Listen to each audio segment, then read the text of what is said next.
In this presentation, I'm going to describe how I use Vygotskian theory to identify gaps in our understandings of the practice of adult-child shared reading.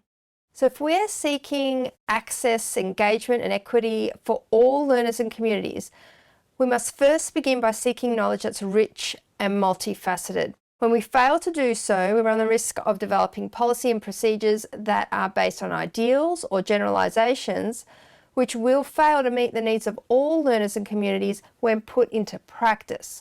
That's the issue that I'm exploring today. There's lots of research that shows a link between adult-child shared reading from at least the age of 2 and children's literacy skill development.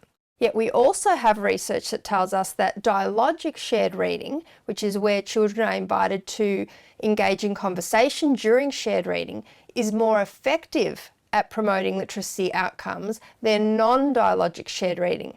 We have other research from a meta-analysis that shows that this is more effective for children under the age of 4 than children who are older. And years later after that, when exploring electronic texts, we find that children aged 5 to 10 benefit more from dialogic shared reading than non-dialogic shared reading when it's the electronic text that is the focus of shared reading. So let's have a look at comparing printed text with electronic text. And here we are presented with even more inconsistencies. Sometimes they're comparable, sometimes the printed text is superior, sometimes the electronic text is found to be superior. And this is where Vygotskian theory helped to identify a gap that we've got in our literature. By reading across a collection of Vygotsky's work, and more specifically having a look at the types of mediation that Vygotsky acknowledged across his collected works and that Moll identified, we see that there is more to adult-child shared reading than the talk that takes place during those experiences. Other forms of mediation, other than talk, are non-verbal communication, thought and participants' perspectives, and the medium that is being used, the tool that is being used.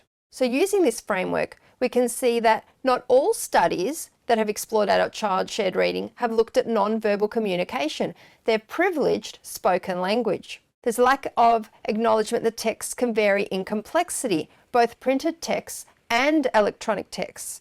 And a lot of studies lack to acknowledge participants' perspectives, their thoughts, their reasonings, their motivations, so that we can understand why they behaved in the way that they did. My research was based on a framework that acknowledged all those different forms of mediation, but the results were rich because I was able to use all those different forms of mediation to reach my conclusions.